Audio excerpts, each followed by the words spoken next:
But the first question, the opening question, and we talked about introductions, I'm going to have each one of our panelists introduce themselves, who they are, what they do, what institution they're from and representing today, and then what is one wow that they've sort of seen on projects that they've worked on or on campus regarding learning spaces in the last year or two.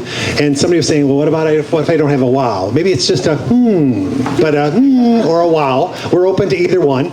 But let's start here with Mariela, and we'll go from there. Thank you. Hello, everyone. My name is Mariela Tapia Alpaslan. I am the Director for Engineering and Planning with the San Luis Community College. I just turned my 4th year there.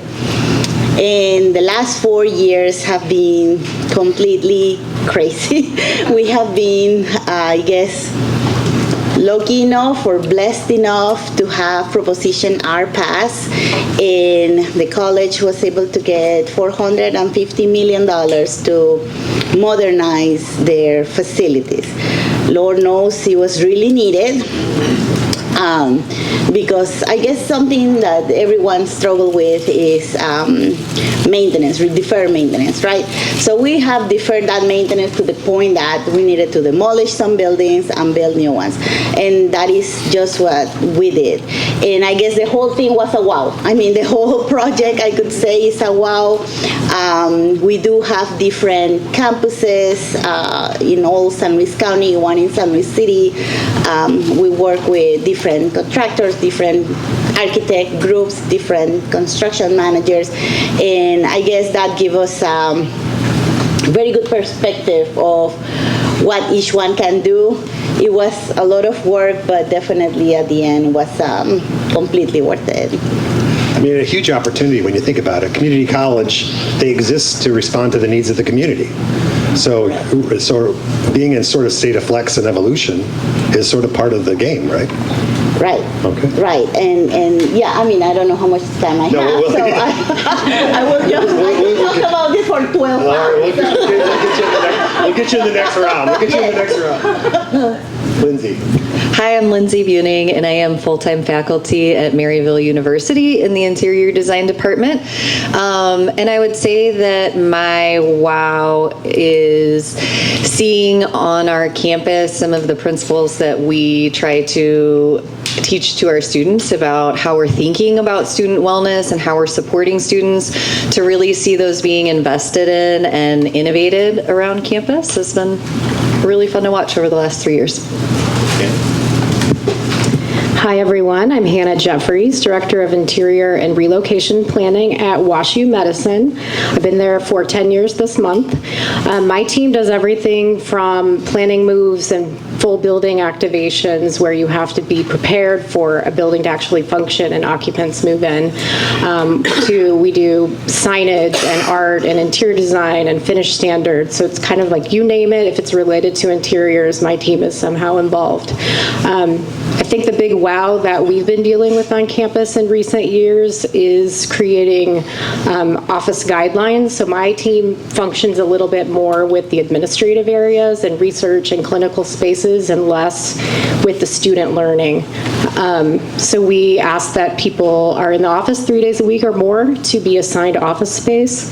And if they're less than that, then we would assign hoteling or shared office space. So we do have leadership who's helping enforce these guidelines. It's helped us reactivate spaces that are being underutilized as office space. We've made a daycare center where there were very few occupants coming into the office. So it's been a really exciting time to just see how higher ed can pivot and reactivate space when the traditional use of it is not needed anymore. Good afternoon, everybody. My name is Brian Pilchek. I'm currently completing my 3rd year full-time at Rankin Technical College. If you didn't know that they have an architecture program, now you do. We teach there full-time, small but mighty faculty. I came to St. Louis to work at PJV Destinations by way of Miami, Florida. Long story, but I love being here. I love the St. Louis region. My wow moment is formerly I adjuncted while I was working full-time at PGAV at Maryville, and I started in the fall of 2020, and I don't know if anybody remembers or not, but there was this thing called the pandemic. And in the fall, we all thought, okay, well, we have to come back in person. So what does that look like? And never in my life did I realize, architecturally trained, that I had to be a full-time media producer to run a hybrid course. So that was a less wow, maybe oh crap. But as an educator, you roll with it, right? But it did teach me a lot up front about what priority you're doing in the course of class instruction. Take the small wins, because sometimes it's really, really difficult to get all those cats herded. But all that to say, I made the leap after working 17 years professionally into the educational market. Love what I'm doing, love being at Rankin, and love being with the panelists here. So. Hello, everybody. Can you hear me okay? Yes. So my name is Tara Turnage. I am representing SEBA, Stevens Institute of Business and Arts. It's not this one, it's up here. And it says Janelle Shrump, but she got sick, so I'm stepping in for her. So I am an adjunct instructor for SEBA, but I've taught there for since 2009. And but I also professionally work for Vergy as their head of interiors. I had a couple of different things I was going to say, wow. But thinking about COVID, we are a smaller campus, smaller students, less backing from people. So our transition was huge because we did not have a lot of the electronic boards that a lot of the other schools had. So when you say go home and then figure out how you teach your students, it was like, what? We just had not integrated into that. But the transition for me was great, and the response from the students has been great because I started videoing my lectures. So I predominantly teach all of our graphic design related to interiors architecture, and I'm a commercial designer, so I teach almost all the commercial studio classes. So having to say, I want you to learn this, I want you to do this, I'm old school. I was used to sketching everything. Well, I hadn't transitioned to sketching on a tablet and being able to show them. So that's what I mean, archaic over here, because I was so used to just doing it by hand. So I had to transition that, and it's been actually really successful. And the response has been, do you have a video on that? Do you have a video on that? And it's not because they can't learn in class, it's because everyone learns at a different pace. So we reach everyone different because now I can post the video that pertains to what I just lectured, and they can slow it down, speed it up at their pace. And it's not about accountability being in class, it's none of that. The response has just been, I can follow you in class, and when I get home, I actually don't know what I just did. They did it in class because I was there. I was talking through it. And some of our softwares like Revit and, AutoCAD and things like that are a little bit harder for some people to retain. It's just repetition, right? So I guess that's my wow. It's just being able to transition with it, being on a smaller campus, and then some of the spaces, we haven't had to transition much. It was more about cleaning everything constantly, when we came back, and just being conscious of that. So part of that, Janelle being gone, is did we clean it enough? So all right, well, thank you. Okay, good afternoon. I'm Marcy-Ann Patton, and this is my 21st year teaching at Missouri State University, and I teach interior design classes. And kind of leading up to a while, a couple of years ago, we moved from, a downtown location, and then we were, excuse me. You need some water? I've got some down here. I can get you another. It's okay. Go ahead. I talk so much during the week, I think towards the end of the week, my voice is just enough. But anyway, thank you. We were downtown, and the space really needed a lot of improving, but it was a leased space. So the university wasn't interested in spending a lot of money on it. The owner of the building was not interested in spending a lot of money on it, so teaching interior design was kind of a problem. I would see prospective students and their families, and I would just spend a lot of the time just telling about what we really do. Don't look at the space. So the wow is we do have a wonderful space on campus, up-to-date lighting and new computers and new desks and everything. It's wonderful. However, we continue to see where we can make improvements and changes, because everything is kind of just moving in different directions, not in the same direction. In some areas, we have campuses growing. Some areas, it's getting smaller. We have online. We have seated classes. So there's just so many different attributes that, as a faculty, you're trying to kind of navigate all of it on behalf of the student. I feel like I'm, excuse me, an advocate speaking for them, the students that do choose to be on campus. We want to meet their needs. There's been a lot of focus on meeting the needs of the online student, and I definitely appreciate that. But I think we could do more to make sure that the students that are seated using our buildings really get the most out of that, and they feel very comfortable. I use the word comfort because if you ask any young designer today, the adjective that they use most about the spaces that they're designing is comfort, along with health, wellness, and welfare, just kind of the umbrella. And so we have a couple of spaces in our area. We have a very large classroom that each desk does have a computer. It's large enough, but not quite like a drafting board. So those could have been a little bit bigger, but we only had so much space to put so many desks and chairs in. Then we have a beautiful lab with wonderful samples that we get. We had a local company that donated wonderful brand new shelving, and it's really beautiful. People come, and even other designers will come and check out our program, and families, and they're always amazed. And then we also try to make that space not just where it's all just piles and piles of fabric and samples, and we do have someone that kind of keeps that up for us, so we try to keep it looking nice, because after students get in, it can be a disaster. But anyway, so we have large table, many seats, so we can have additional small meetings in there. We do have some nice seating, and it's the company that kind of helped us from the monetary angle, really appointed it, and so it's very comfortable. So the students love it. So it looks less like a resource room, but we know that the students on campus do need places to spend some time between classes. Some of them drive quite far, and so they're just sitting in a classroom somewhere. Classrooms you cannot eat in, so they're trying to get their lunch and not in a hall. We do have the student union and places like that, but our building is quite a walk, and maybe they don't have that long between classes. So we have the storage area that we were just storing some things, a lot of things that we could live without, and we're turning it into, and I'm trying to think of a term better than a lounge area, but where students could really be comfortable, sit back, have their snacks, and do a lot of visiting and communicating.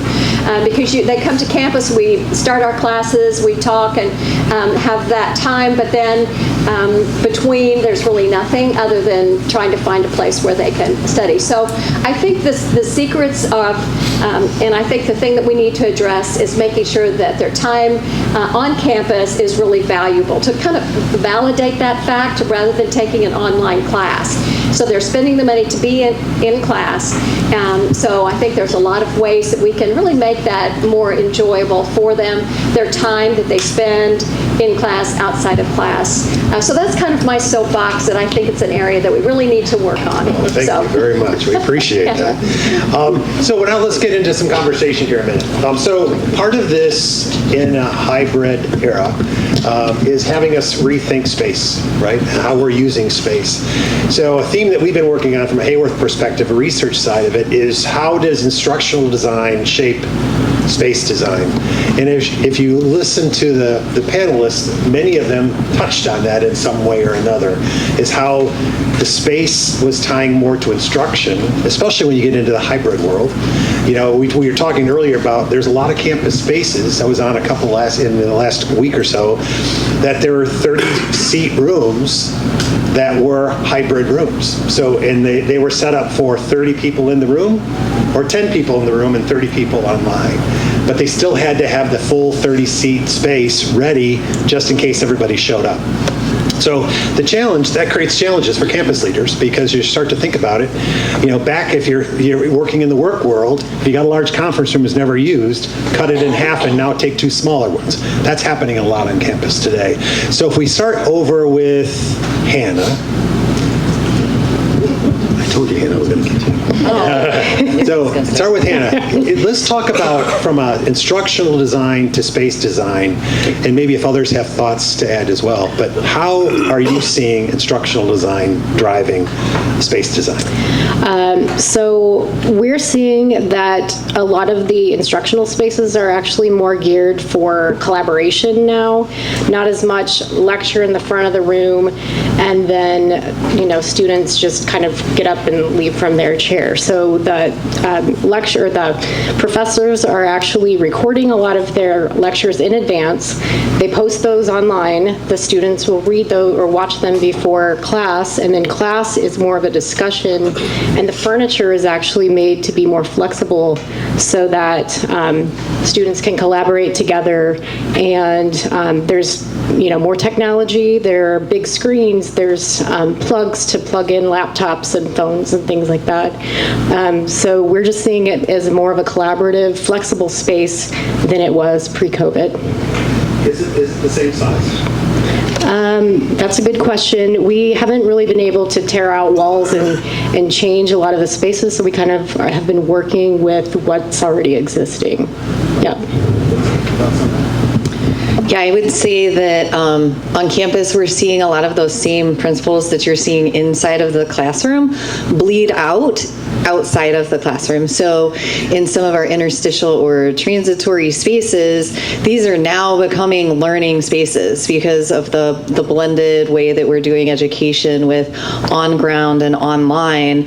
A student can be in class on their iPad in the hallway lounge. So kind of like what we've seen in corporate for a long time, where the lounge is a workspace, like, okay, the lounge is a classroom. So they're kind of blending, I think. It was interesting you made that comment earlier that the little soft piece and a table outside of a room now it's a classroom, but it's a classroom for me because I'm in class at that point with my headphones on. So would you like to add any thoughts to that?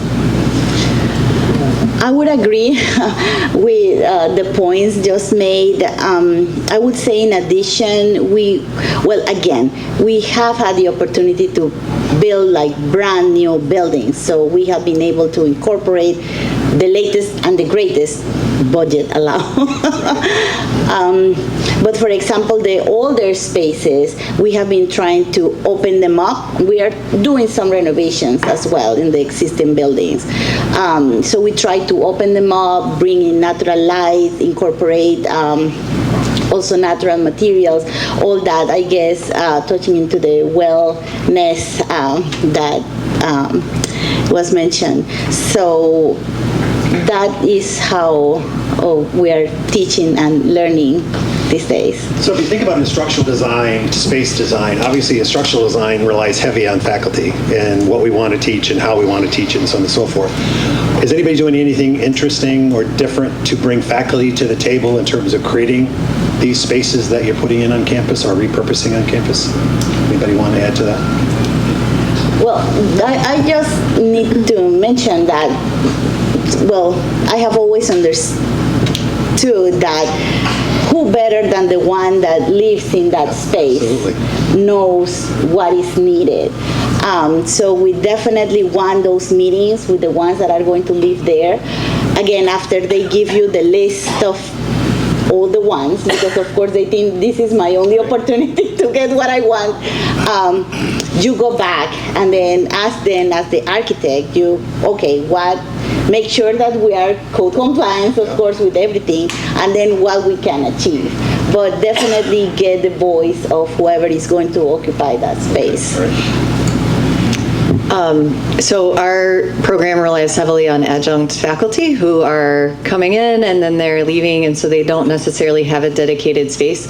And providing some spaces for those people to be able to leave the classroom and have a private conversation with students, or to take their work Teams call right after class or something like that has been important. So we've converted some spaces to be used and shared by some of our faculty. Based on their feedback? Yeah. Yeah, okay. Yeah. Anybody else? Brian? I will share that related to faculty as well as students, right? Your space is your marketing. And it doesn't always have to be bright and shiny, but it should look like it works. And so being able to, we have a minority of our faculty are adjunct, but we have adjuncts too. We rely on them, not only for their time and effort, but also for their industry insight. And we've seen the same thing, right? Them having a place to at least stop, set down their stuff. If they need to take a work call, they have that opportunity. We're right up against it. We barely have that, but we recognize it. Our faculty has a need to help support that faculty who are in turn supporting our students. So it's trying to always think through, okay, well, how can we plan for that? How can we improve that? And in some cases, how can we hack what we have together for a semester to support the need? Because good faculty bring good students, bring good marketing, right? That's stuff that sells itself. So does anybody have something that was sort of a major challenge based on supporting something new from an instructional perspective that really forced you to think about space in a different way? Do you have an example?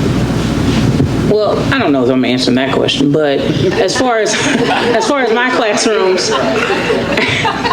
I'm sorry. Like I said, majority of the classes that I teach are studio or commercial, a studio in reference to computers. Most of our students have their own laptops, so we no longer have the computer lab. We've gotten rid of our computer labs.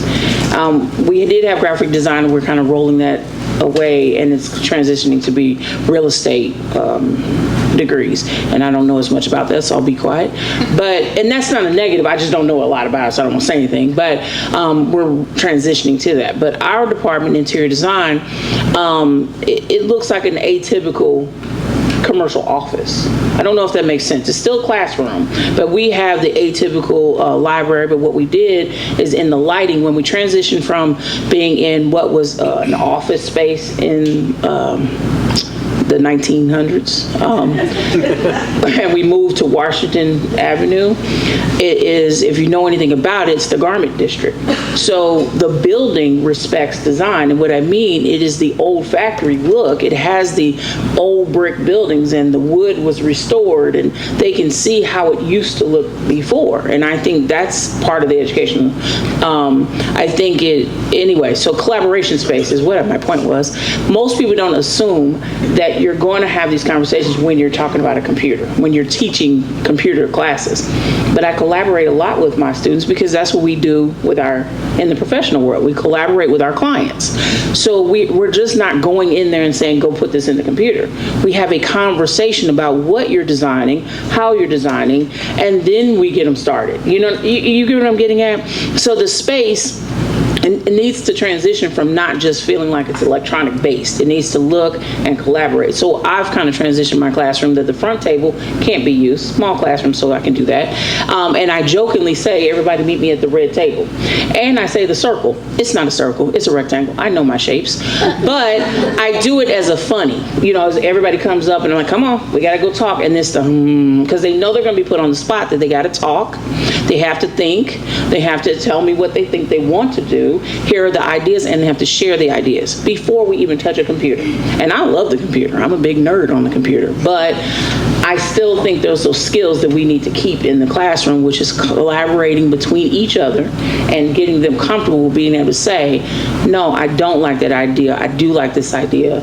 Or I say, what do you think? And then I know the holes in it. And instead of just being mean about it, like my instructors did, and we went to the same school. I graduated from Kansas State University. So it was kind of weird that we meet somebody at the same school and we're years apart. Anyway.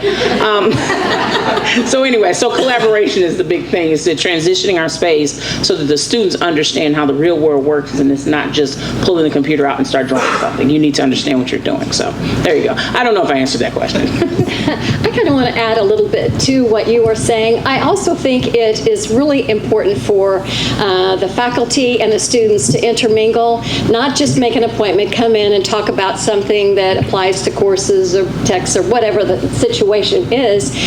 but areas where, the teacher could kind of relax and just be available for conversation. I think the faculty needs to do a better job of being personalizing, the spaces with them and really joining them. I sometimes sit in the classroom between classes so I can have time to just visit and get to know them. I teach a lot of my students numerous classes, so I want them to know me, I want to know them, and I make a point of that. So having spaces where it's easier for us all to share, not me in my office and not them finding some other place to wait between classes, and then they can ask each other questions and they can visit about what's going on in their lives. I can be present, and I don't have to be there all the time, but really to make myself a lot more available than just my office hours are such and such. So again, collaboration spaces for faculty and students to intermingle, I think is really important, especially those seated students that are coming and getting to know. I think that's the advantage of being in a seated class. You get to know who your faculty is. That is something that the online students, they don't have. So I think that's I'm going to go with you next. Me? Yeah. Tara? Oh, All okay. right. So when we work on projects, often we create very beautiful spaces, right? We're very proud of them, and we're very happy, and take pictures of them and so on and so forth. But often we've come in contact with some leaders where, even though it's beautiful, it hasn't really maybe connected with all of the users and so on and so forth, in the fact that it's, instead of come and stay, it's come and go. I come to the building, come to class, and as soon as class is done, I'm on to the next spot. And so we have one example that we're working on right now where they're building a new business school, and they're going through all the right steps, and they were taking us on a tour, and they took us through the student union as an example of things that they like and things that they may not like, things that work and things that didn't work. And it's a student union. And they made some changes to the student union that completely shifted the value of the union to the students, in the fact that you have services that were there before that got moved to someplace else. Students were used to go to the student union, and they couldn't go there anymore. So if they're not there, if the services aren't there, they're going to move on to someplace else. Or even offering the ability to have pizza at 10 o'clock, they took that away. So yes, we'd love to think it's all furniture, but there's a lot of things that go into the design of spaces that make me want to come and stay. So I'm going to start with you, Tara, and just say, if we think about come and stay versus come and go, what are you doing on your campus as you're creating spaces or spaces that have been created around you that create opportunities and reasons for people to stay? That make sense? Yes. Great. For us, again, small campus, I have to say that because we don't renovate often. We just repurpose. We just, what do you want to do with this? Here's why we're going to use it. So with our students, we find that many of them have learned that even though they can work hybrid, not saying the class is necessarily hybrid, but just they come, they get that lecture, and then they normally would leave. Many are staying because they see the distraction of life.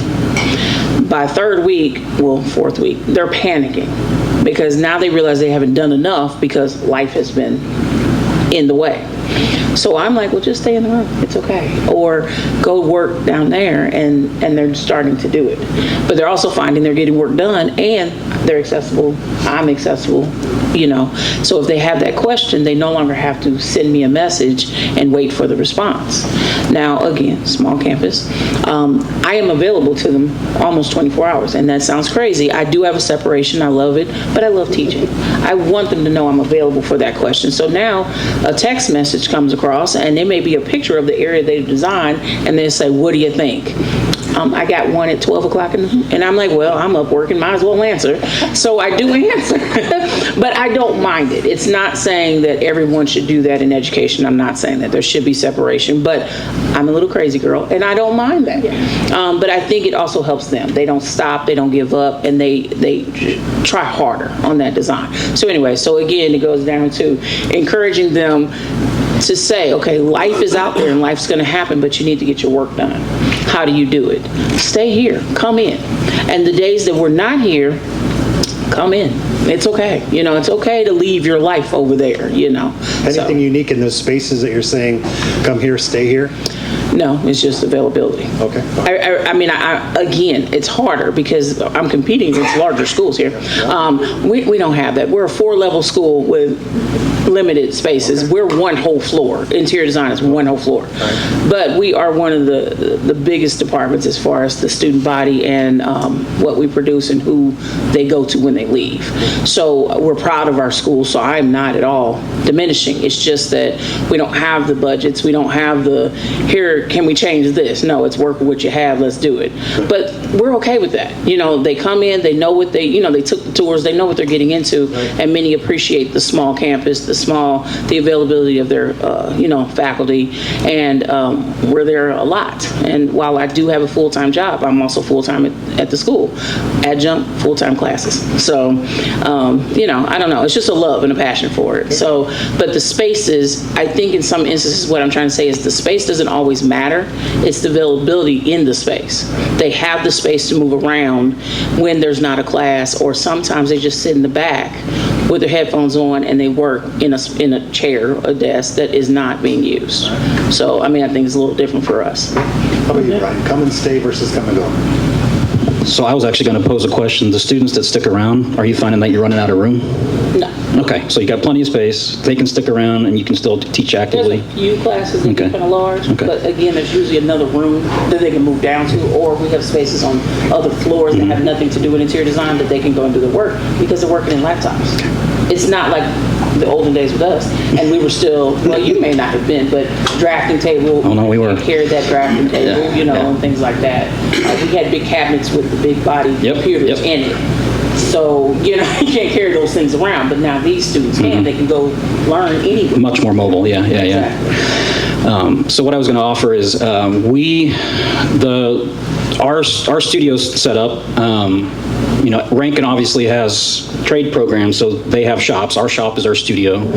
We have kind of like a dual studio format that are connected, and then our faculty offices are right off the studio. So what you were suggesting about faculty being visible, like, we have no choice, but to be honest, we like it, right? We can kind of steal away if we need a couple private moments, but otherwise we are there. We always encourage our students just to hang around, to stick around, right? Many of them work, and so there's that balance, right? And also what you were saying, like, life can sometimes impede your ability to complete what we're asking you to do, but you need to find that balance. We want our students to stick around as long as they're comfortable or capable, because that environment supports that. They have access to the faculty if they have questions. It's a lot easier to answer that question in person. Of course, we do the same thing, text message, email, right? So we have been witnessing over the last, or during at least my 3 years, kind of incrementally, students are starting to recognize that. It's less about, this is a class that I'm taking in a space, right? I am a pre-professional degree student. I'm honing my craft. If I stick around a little bit longer, it's okay to call the studio home. It's okay, right? We want you to do that. Are you doing anything in that studio to foster that? Informal, so I would say informally, yes. It's kind of the dialogue that happens in passing. The Rankin also happens to have a night school, so 4 days a week, Monday through Thursday. Our campus is open until 10 o'clock at night. So one of the ways we informally encourage that is, that you can be here until 10 o'clock. And then after that, you can stay. We just have to let public safety know. Oh, really? Okay, I can do that? Okay, yeah, you can. Go to work, come back. It's all right. Okay, sure. I'll make it quick. I would say that for people to stay, especially from a staff perspective, we're providing more amenity spaces, I would say, in recent years. We've really rolled out our lactation room program in full force the past few years. We have 5 Caldi's cafes on campus, I believe, or maybe it's 4. But coffee is very important to our researchers and our other staff members, so I think people really like having that and easy access on the medical school campus, because it's a little bit of an island in some cases. Let's see, there's also, I think, a lot of need for more huddle room space. So as we're putting more people into smaller cubicles, they may need a place for private conversations. So huddle rooms have been more something we've been looking at adding the past few years as well. And just kind of in general, collaboration lounge type spaces where people can leave their desks. There's a terrace we designed and added into the neuroscience research building so people can just get a mental break from their work and see green space. So that's what we've been seeing in recent years.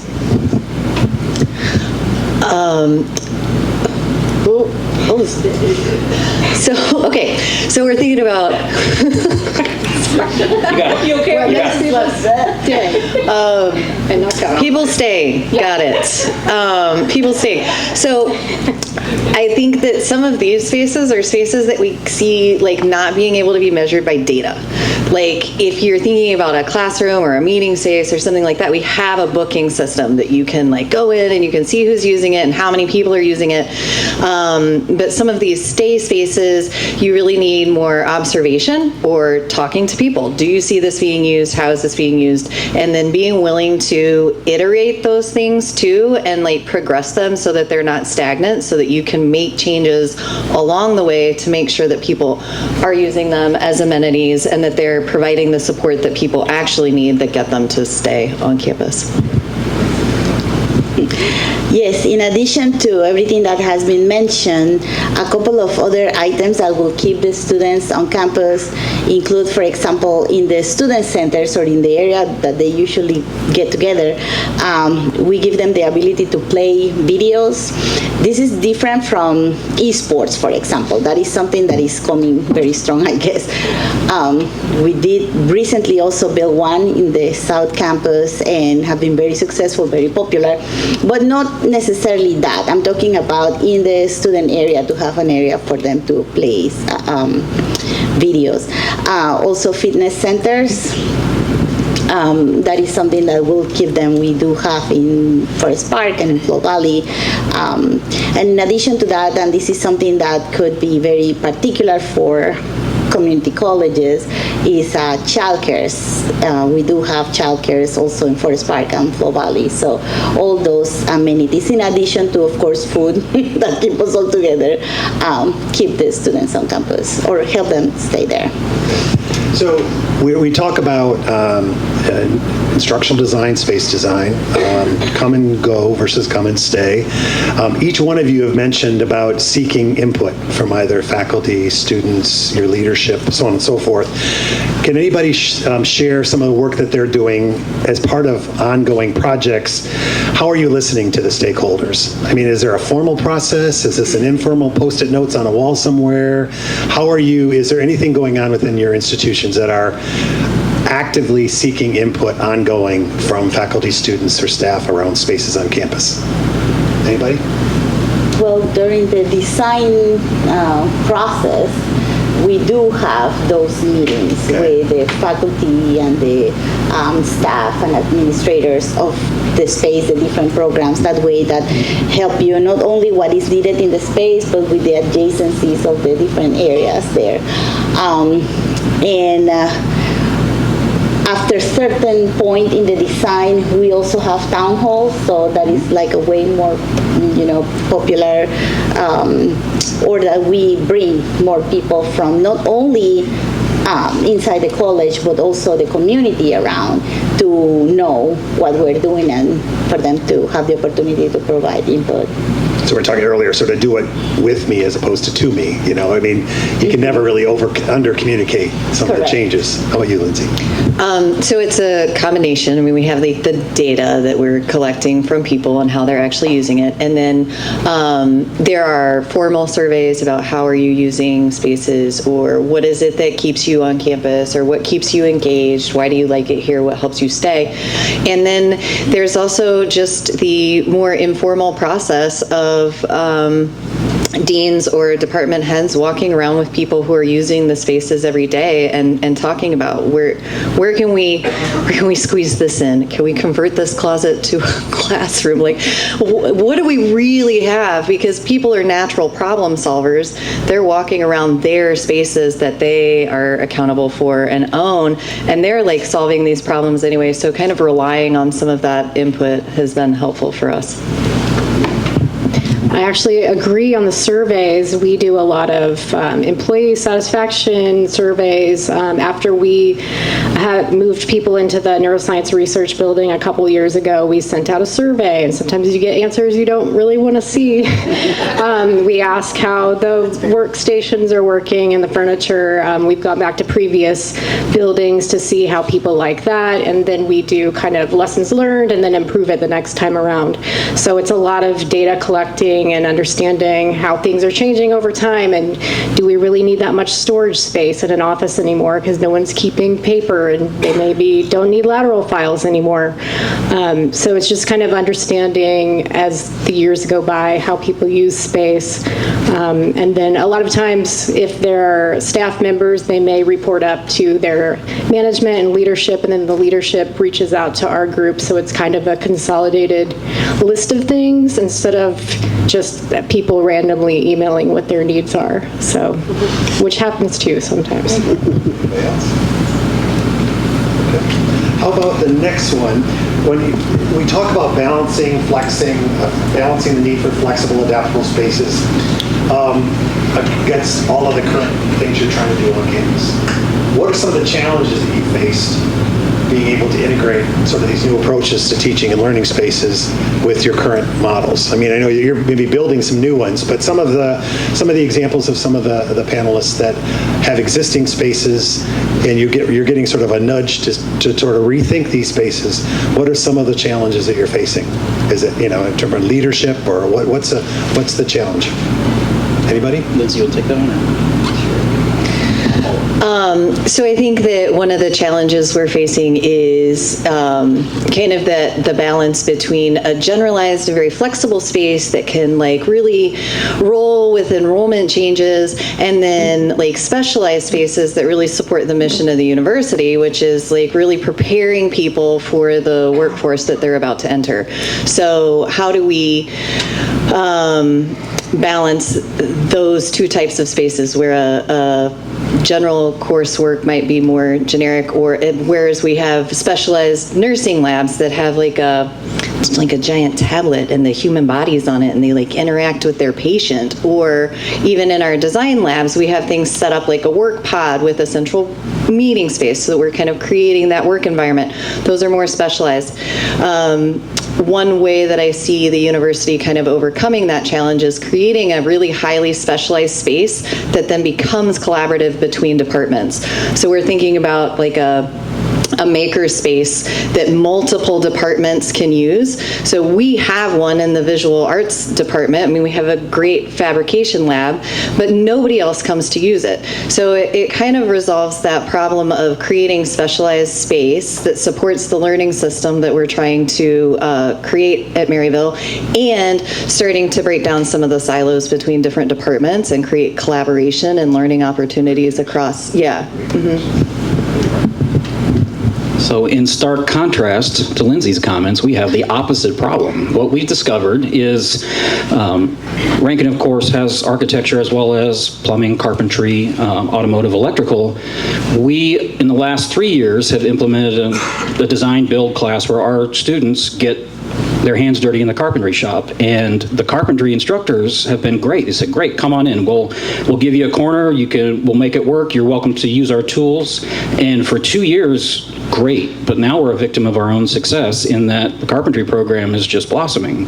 They're running out of space. So the corner that we got to take, is no longer available. So what we've discovered now is the manner with which that our students are being able to do some of the hands-on activities is slightly different than what the traditional carpentry program offers. So now we're saying, well, what if we had our own space, or is there a space that's adjacent that can be served, right? So in that way, we're actually asking for a slightly specialized space because our need is unique enough, perhaps. Maybe I'm just validating or rationalizing, but and then also on the flip side, at least with our design studios in our program, we are literally going down the hallway going, is that room empty?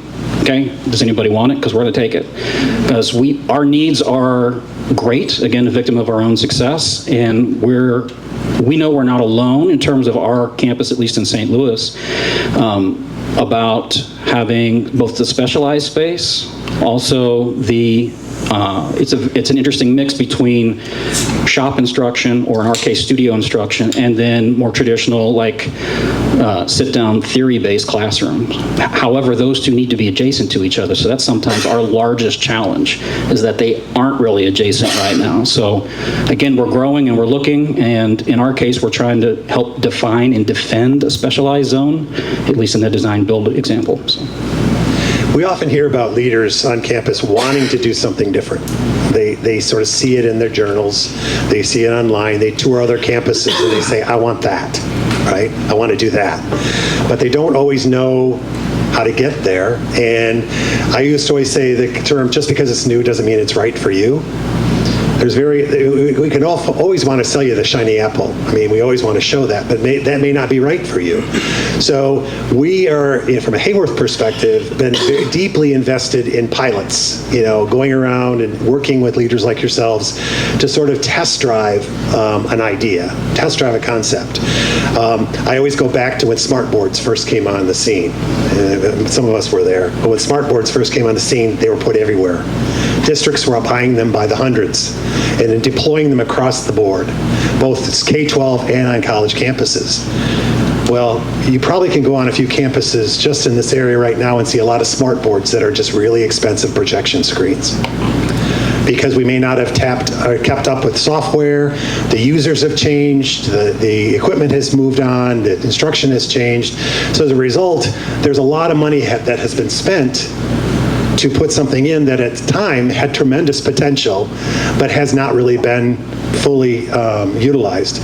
So when we think about pilots, the idea of pilots is to test an idea, test a concept, and maybe a smaller little constraint or a little more controlled way that you might find after doing that with smartboards, absolutely, put them out there. Or, yeah, great idea, but as opposed to buying 100, let's buy 20. And that's, I think, when we start to think about pilots, is to understand a little bit more about what works and what doesn't work, and then inform the decision-making moving forward. So to the panel, have any of you done pilots where you're testing spaces? We talked earlier that one of the things, before I turn it over to you again, but again, I just always want to talk, so I'll try not to talk too much, but I guess the whole point about it is what's nice about a pilot, and I'm talking to a few of my colleagues from POE, but a pilot doesn't mean all new furniture. A pilot could easily be any one of us coming in and saying, how can you use what you have differently today? Maybe there's a marker board we got to bring in, maybe there's a cart or something like that that helps, but it's how can we look what's on your floor today, or in that room, in that classroom, or in that space today, and rethink it. Just reshuffle a little bit, taking a few pieces out, maybe borrowing some things. I mean, we had conversations in the past where we were going to the warehouse and taking products that have been sent over to storage and pulling them back out, old wood tables, just to test the concept. Not to say, do I like the chair or not? Do I think the experience works? We have some great chairs. We have great tables. But I want to make sure that we're working alongside you as an advisor to say, how can we create the right space and right direction? Has anybody done the pilots? We're kind of working through one as we speak. We have what I will call a low-value property on campus. It's an old residential space, and this space has been used as classroom space. And most recently, they've kind of piloted what they called the Student Spiritual Center, and they've worked through some of that in creating some spaces that support the neurodiverse population on campus. And like me, this is a really safe space for students to go and feel like their wellness is supported as a student. So they kind of piloted this last year and are preparing to make a more significant investment in that space to really bring people to that space and make it a place where students feel really comfortable and welcome. So just kind of by piloting that, we started to think about, okay, what is really working for students in this space? What's not working? And being able to kind of sell that to the folks folks who are making the decisions about this space and why it's important as far as student attraction and retention and just our mission of student support in general. Anybody else? I actually have an example. We are currently piloting a program called SCEDA. It's a reservation system. There's a building on campus, Mid-Campus Center, that opened in 2017. It was an administrative building, and everyone was coming to campus when we built it and it opened, and then 3 years later, many of the spaces were just sitting vacant. So over time, we've kind of shuffled the building and moved in clinical faculty, but in one area, we made hoteling offices. And so we're piloting SCEDA reservations so people can, book a room for a day or 2 days or 4 hours. And then we're starting to roll it out in different buildings because it's actually successful. So not quite the same as converting a whole building, but Another example of what we do at University of North Dakota, we had a program at one point where you could test drive the Hush pods. And they bought into the idea, but they said, okay, but I don't want to just put them on the floor and maybe to open the door and use it. There was training, there was very much a lot of engagement with people understanding the potential of that. But we also then added a QR code to the door that as you use it, just we're able to provide some quick feedback. The great thing about the way we created the QR code is it was your QR code. We helped create it, but it was yours. It was yours. I mean, you managed the content. We didn't manage the content. We had access to it. But the whole idea of that information was to share back to the leaders that here's why we're using this. Here's why it brings value. The interesting thing about how they've used it, they deployed it in their medical school. And they thought it was just something for privacy and some, obviously you would typically think something like that would be used for. Now they've just put 10 into what used to be their proctored testing area. And for accommodation reasons that I might not be comfortable taking a test sitting right here with everybody else in the room. So it's part of their it's part of their testing program that if I'm going to take a test, I go into the room, I go into my pod, I take my test, I come back out and move on. So a lot of this is just testing the ideas, taking advantage of some of the programs that are available to see, does the idea even work before, again, you move forward. Anybody else on the testing, the pilots? One final thing before we go into the final question that they're all prepared for, I think most of us are prepared for, is we have individuals on the panel that part of their main being is to prepare future designers. And one of the things that we often do a lot as well is to get into schools and partner with design design departments with either projects or so on and so forth. We were with one recently where this large studio was sort of broken out into 5 little cohorts, 5 smaller cohorts, and their job was to rethink the design studio that they would be using. Much like you were talking about earlier with lockers and some of these spaces that were never really used before. And the first 2 groups came through and made their presentations, and they just repurposed, reimagined the space, though exactly in many ways as it was before. So if you think about it, new to them was blue as opposed to green. Tan laminate as opposed to gray laminate. I mean, they were beautiful spaces, so hopefully you'll get what I'm trying to say. The next 2 groups, 3 groups, looked at the space and said, again, think a design studio. When's the last time that sink was turned on? Think about those studios, what's in those studios. When's the last time that counter and that sink itself was turned on? Pull it out. Who was the last person that put anything in that run of 10 lockers? Nobody? Pull them out.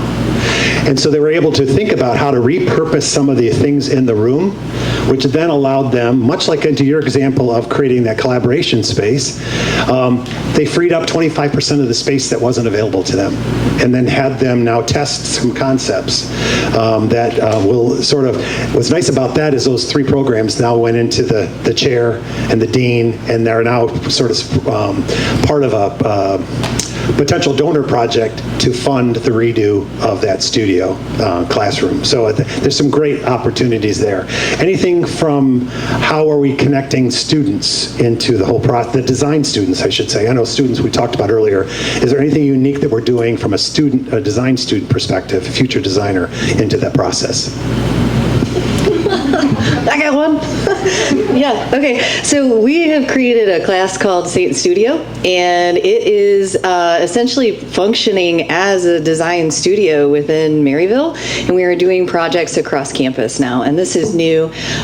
Very excited about it. It's kind of come as a mindset shift with our new president to have our students involved in things happening. So it's wayfinding, it's we're working on a design project for that McNally house and presenting the ideas for what that space could be in the future. So really leaning on the students and creating our own design studio, which is very exciting. I've been wanting that for a long time. Well, that's very close to what I was going to say too. We do allow our students to help us with designing their spaces all along since we moved from the prior building. Asking them, visiting with them about their needs, what's important to them, and they physically in classes for their assignments do parts of that design process, and I think that's very helpful because they have needs that we often don't recognize or understand. It's hard to kind of keep up with them and change as they're young and everything's moving at a very fast pace. I think, and the good part of that is they feel like they're heard, they feel like they have valid ideas, that we appreciate their creativity and encourage that. So we do, ask their opinions on a lot of things, and it's surprising how many good ideas they have. I mean, future designers creating spaces for educators. All right. Do you have anybody else? All right, got it. All right, so I'm going to come back into the group here. All right, final question of today, because I want to be part of the audience here. All right, so put yourself as any one of us here, all right? We've spent an hour together. We've listened, pardon my back. We've listened to you and listened to all the discussion and that you're sharing. I'm going to start with you and we're going to go all the way. If you could share one thing that you would say, because often we can have these panels and it's great content, great conversation, and we all walk out the door and say, now what did we hear?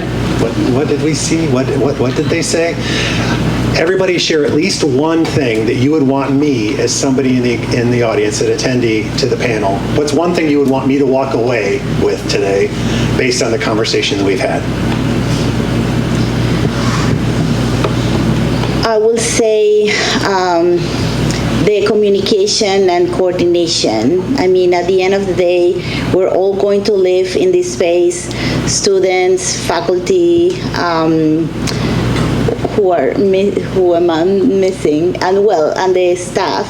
And again, it's not going to be the people inside the walls, but also outside the walls. So, if anything, yes, make sure that we heard everyone when we are going to design or we're going to build something in the space. From a designer kind of perspective, I would say where investment in higher education has largely, they're very, very willing to invest in learning spaces. I would say that the hybrid nature of the classroom means that there are learning spaces all over campus and that they're not necessarily just the classroom anymore. I would say that we should be designing for flexibility because we don't know what the future holds. So if spaces could be easily changed from something to something else, movable furniture, maybe not fixed furniture, things like that. Designing huddle rooms the same size as offices so that as needs change over time, they can be easily switched. My takeaway is We've heard about a lot of commentary about listening, doing focus group testing, asking the students, potentially if they're involved in the space, certainly the faculty and staff that are using that on a daily basis. So there's that data collection point, but I also want to encourage the practitioners, the consultants, the vendors, right? Come back to the table and challenge us, right? Do a prototype. Test it to failure. Well, let's do that. Let's do a mock-up. Let's see how it works, because sometimes we're in our own way. Those lockers have always been there. They should stay. Like, clearly they should stay. Nobody uses them, but we can't get rid of them, right? It's okay to test us. I would say flexibility and adaptability. So while you may not be able to change the space, how do you adapt the space that you have to work better for the changes that are happening each and every day, every month, every year, and what is causing that change, and understanding it? Well, everyone has said what I was going to say. The only thing that I can add is that you have to remember the people, the human beings that are in these spaces, and with their changing needs, with their individuality, and think of them as, instead of as just a group of students that are all the same, that think alike. There's so many different personalities, and needs are so much greater. So I always remind myself, just remember the human touch, remember that human connection that we need in everything that we do. And so applying that to our spaces, I think, is important. So yeah, it all starts with people, right? Yeah. And I think if you think about the approach that what we all take is it starts with, so often we try to create these spaces, and if you think about accommodation or any kind of special design, it starts with the user group. So really understanding what they're trying to accomplish. The other thing I liked, one of the people shared, is we often are looking at creating spaces that are going to get from here to there. But I think often it's how do we create spaces from there on, right? How do we take it that next level? And I think that's the challenge. That's the opportunity for us to be really unique, because everybody else is going to create spaces that are going to go from here to there. Blue versus red, tan, height adjustable versus fixed.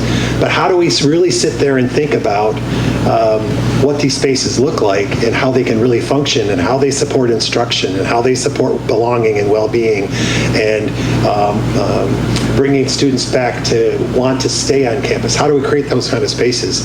And often the conversations that we have don't talk furniture for several rounds, because it really has got nothing to do with furniture, because ultimately furniture is going to come in at some point.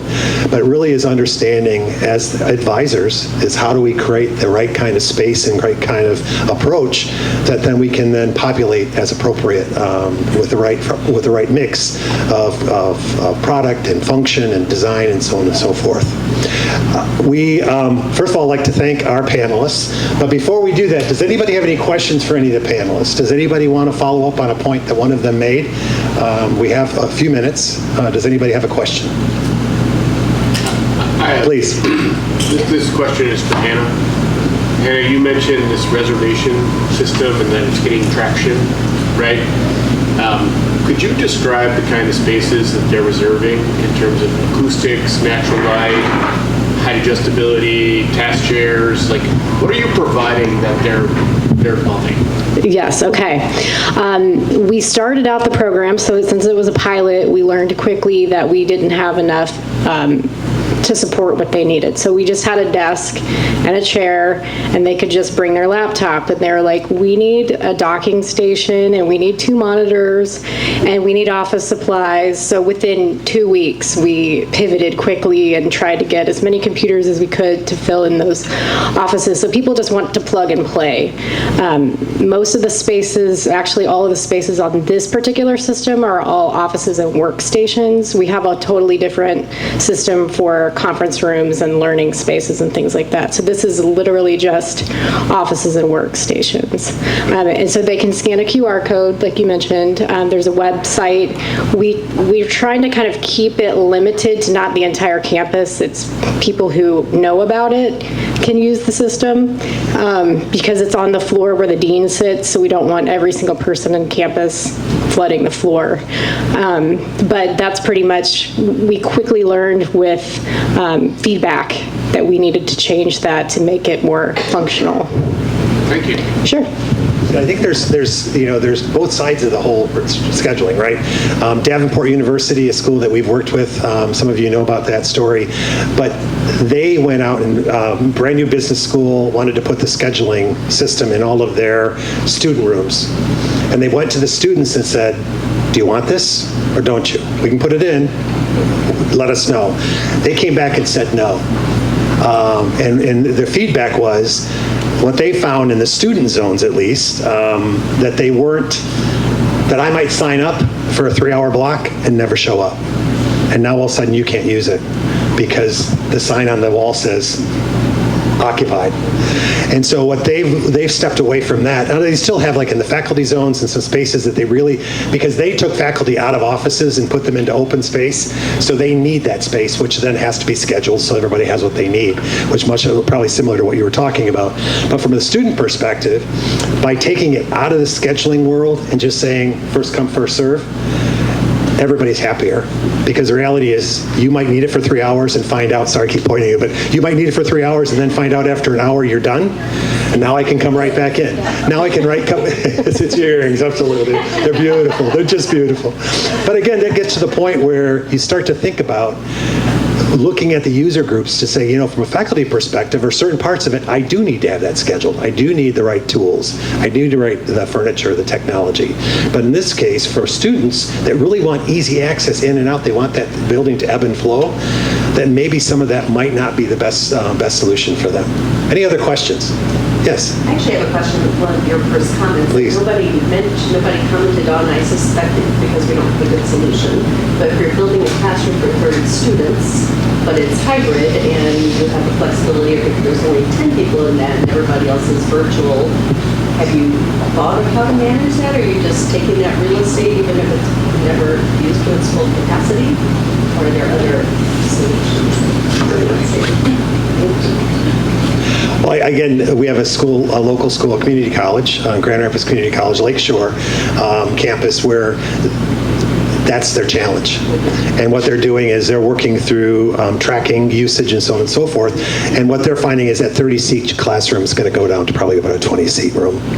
They're going to take 2 30s and make, try to modify and so on and so forth. And just recognize that sometimes I might have to schedule online or in person versus online, and try to make. I think we're still working through that. But does anybody else have an example of a story that they're working on a campus that they've had to modify? I was reading. Anybody follow? Is it a trade line? Anybody follow trade line? Okay, it's a trade line. It's a great sort of a tracking of educational construction evolution on campus. Trade line, great one. They had an article that just came out that talked about HighFlex, and much like we're just talking about, where they're seeing the need for HighFlex spaces to be actually 10% bigger, not making them smaller. But what that does is that they're saying not only do we have to, because everything has to move and be flexible, but they're also saying at the same time, yes, they need to be bigger, but we need to schedule them more. It becomes a scheduling issue where, in the old days, I'd walk around campus and say, the goal was to keep all the lights on. Because how many campuses you walk along at night or after 4 o'clock, the lights are off? Well, you're still paying for the real estate, you're still paying for heating and cooling, you're still paying for all of the equipment. So how do you start to make use of these spaces in sort of those non-traditional times and spaces on campus? So just some thoughts. Maybe not exactly the answer, but it's one we got for today. Anybody else? Sir. I've heard several people mention data and some challenges around gathering that, whether from your staff and faculty and students or from systems. One thing with scheduling systems is there's occupancy sensors that can correspond with those, and for programming it can help. If somebody doesn't show up, you can set through programming to wait 10-15 minutes and then it's made available. So there's technologies out there that can assist with that. If you don't have a scheduling system, if you have a security system, there are plugins and AI features now that can track movement throughout space and give you data. So if I'm not there after the first 20 minutes, the room becomes free again. Yeah, the occupancy sensor could say nobody's in here and release. Back in the old days, when the faculty would turn on for the first 15 minutes. Yeah. Gotta date myself, sorry. But, we kept smart. A lot of students still know that. Didn't show up for 15 minutes, you were out there. Anybody else? No, just to comment that it's very interesting how technology is definitely a big part of the design in everything. And something that is not necessarily related to space, but talking about emergencies and management of an emergency. Being a public campus, we really don't know, or we don't have control of how many people we had on campus on a specific time. Like if all of a sudden there is a tornado or a hurricane, and then how we count, how we know that everybody's safe or not. So I guess, yes, as you mentioned, cameras or I don't know, some sort, but that's another question that we don't have yet, like how many people we have on campus at certain moment, yeah. Anybody else? Well, please, let's thank our panel.